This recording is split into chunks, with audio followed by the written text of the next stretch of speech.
हैं कि जिन्होंने भी यूक्रेन का साथ दिया हम उन्हें बख्शने वाले नहीं हैं। पूरी दुनिया में चर्चा हो रही है इस हमले को लेकर, घबराहट है। किस तरीके से ब्रिटिश अखबार मिरर में लिखा गया है कि पुतिन का जो बयान है वो चेतावनी है, एक बड़ी चेतावनी है पश्चिमी देशों के लिए। अमेरिकी मैगजीन न्यूज़वीक की तरफ से लिखा गया कि पुतिन ने परीक्षण को सफल बताया है। क्या यह परीक्षण अब न्यूक्लियर वॉर के लिए? वहीं गार्जियन अखबार लिख रहा है कि जवाब में निप्रो पर सुपरसोनिक मिसाइलें दागी हैं रूस की तरफ से, आईसीबीएम जैसी खतरनाक मिसाइलें। न्यूयॉर्क टाइम्स, पुतिन ने मिसाइल हमला पश्चिम के लिए खतरा पूरी तरीके से बता दिया है। तो बड़ी बात यह है कि जो हमले यहां पर हो रहे हैं उसके बाद क्या पुतिन अब पश्चिम की ओर रुख करने वाले हैं? और सबसे बड़ा सवाल अब ये, क्या अब पश्चिम को मिटाने की ओर पुतिन बढ़ जाएंगे? देखिए इस रिपोर्ट में।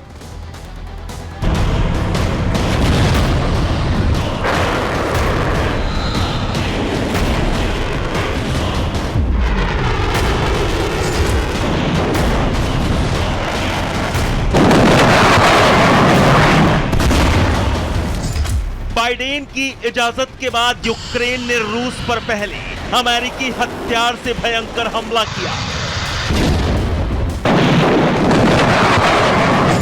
फिर ब्रिटेन की मिसाइल दागकर रूस को चोट पहुंचाने की कोशिश की।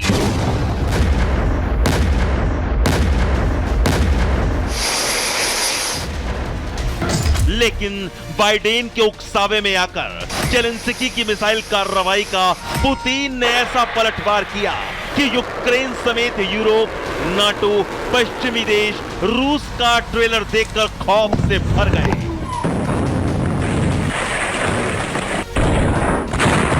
रूस ने यूक्रेन पर सबसे बड़ी और खतरनाक मिसाइल स्ट्राइक कर दी।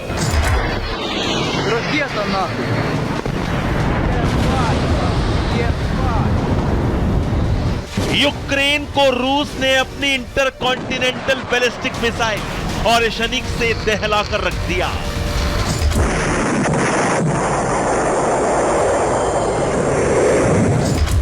यूक्रेन पर इंटरकॉन्टिनेंटल बैलिस्टिक मिसाइल ऑरेशनिक से हमले के बाद पुतिन पूरी दुनिया के सामने आए और फिर तीखे तेवर के साथ यूक्रेन समेत उसके मददगार पश्चिमी देशों को चेतावनी दे डाली।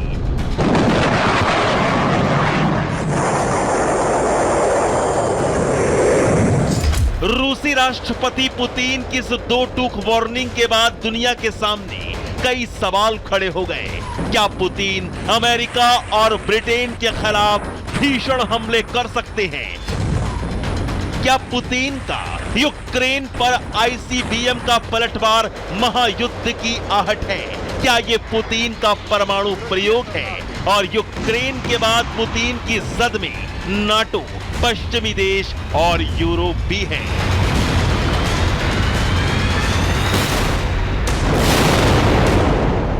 क्योंकि यूक्रेन को जवाब देने के चंद घंटे बाद ही पुतिन ने तल्ख तेवर दिखाते हुए पूरी दुनिया को बता दिया कि रूस ने यूक्रेन पर अपने बैलिस्टिक मिसाइल दागकर टेस्टिंग की है।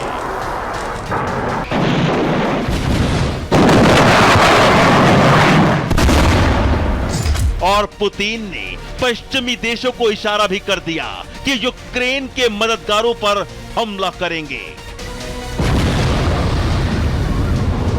दरअसल अमेरिका के मौजूदा राष्ट्रपति बाइडेन ने जाते जाते यूक्रेन को उसके एडवांस हथियारों से रूस पर हमला करने की इजाजत दी थी।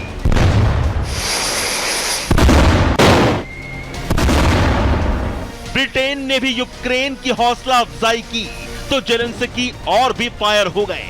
रूस पर ब्रिटिश हथियार भी दाग दिया, जिसके बाद से रूस यूक्रेन युद्ध के और भयानक होने की संभावना जताई जा रही है।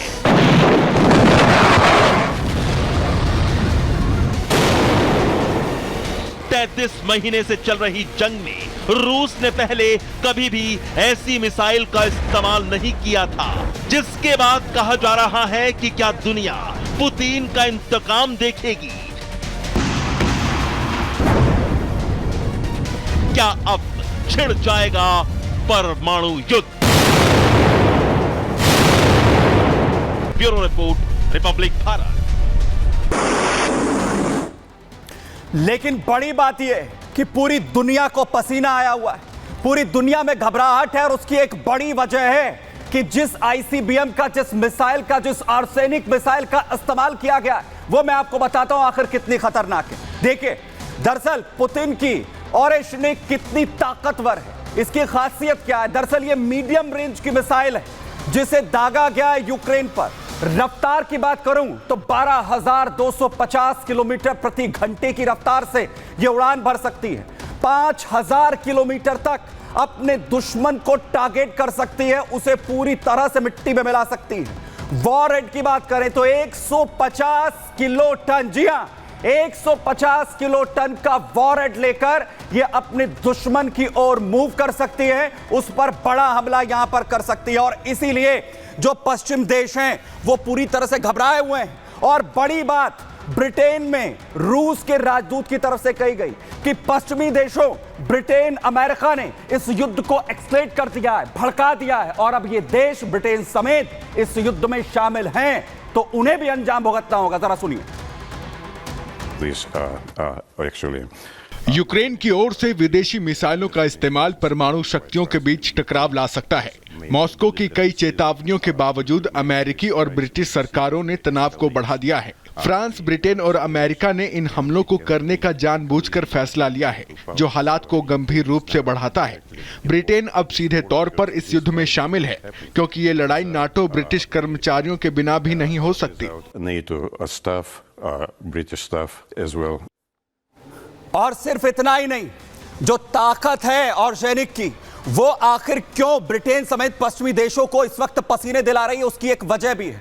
वजह है आखिर कितने मिनटों में यह तबाही मचा सकती है। अगर बेल्जियम की बात करूं, रूस ने अगर इस मिसाइल अपने और सैनिक को दागा तो मिनटों में तबाही मचाएगी। बेल्जियम में 14 मिनट के अंदर बेल्जियम को खत्म कर सकती है, मात्र 14 मिनट लगेंगे। ब्रिटेन को नापने में रूस से, मॉस्को से 19 मिनट का वक्त और सैनिक मिसाइल को लगने वाला है, यानी बेहद 19 मिनट का कम वक्त। जर्मनी तक 11 मिनट के अंदर यह अपना सफर तय कर सकती है, और जो तबाही यूक्रेन ने देखी है वैसी तबाही जर्मनी में मात्र 11 मिनट में हो सकती है। पोलैंड भी, इसकी दूरी मात्र 8 मिनट में तैरी जो दूरी है वो तय हो सकती है मॉस्को से और सैनिक मिसाइल के जरिए। और इसीलिए जो पश्चिमी देश है वो पूरी तरह इस वक्त घबराए हुए हैं कि आखिर अगर हमला क्या रूस की तरफ से यहां पर किया जाएगा। और दूसरी तरफ बड़ी बात यह भी है